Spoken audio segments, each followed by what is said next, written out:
बाड़ू ससी परदेसी के राखत मन बाड़ू हो। अरे हटना ए हो केहू कुछो कहे ना फरक पड़ेला हम त आइल बनी सबो के खुश करेला। सबसे ज्यादा निर्मल जोगेश गोरी माजा तो से उठावे। ए हो दुल्हा के मामा तू को रुपया देले हो ढोड़ी में तेल लगावेला। दुल्हा के मामा तू को रुपया देले हो ढोड़ी में तेल लगावेला। का बुझला? हां तो हिम गंगे लगा लिए ठंडा। उ त सही कहत रहा ना हमरा खतरा के पीछे छो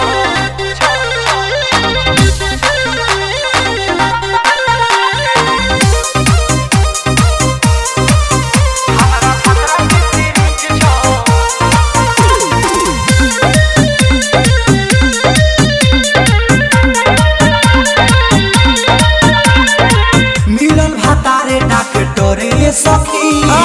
चेक करेला रात भरे सखी मायने कहां जाई रे तो महिरा चल जो मिलल भातारे डॉक्टरे सखी चेक करेला रात भरे सखी देसी हरेला जब छुएला हाथ देसी हरेला जब छुएला हाथ हां छुएला हाथ दोनों करेला हमरा सोया के सिरिंज छो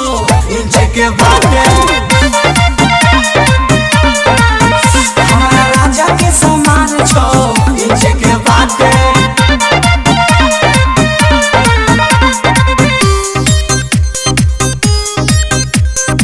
म्यूजिक बाय प्रियांशु सिंह।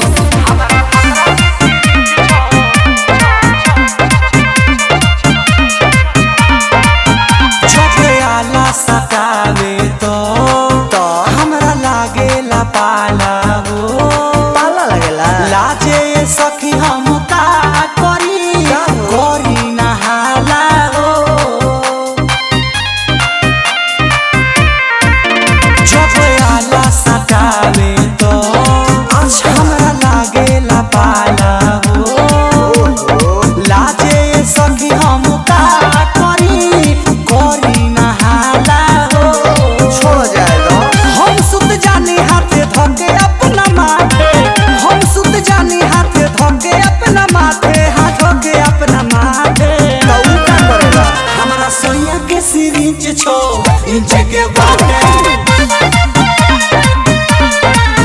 हमरा खतरा के सिरिंज छो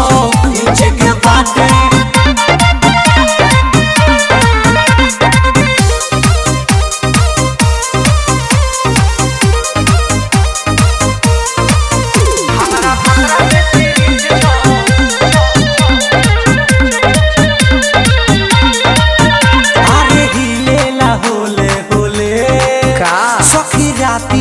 पलंग हो अच्छा निर्मल जोगेश प्रियांशु जाओ छुए लायल में अलंग हो उहे हका नतिया अरे हिलेला होले होले सखी राती के पलंग हो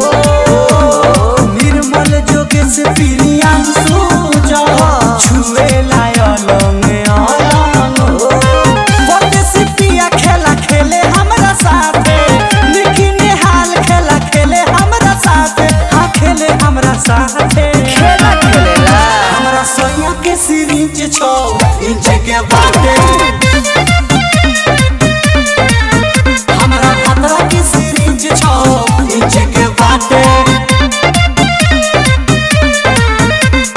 जा उही में घपवाला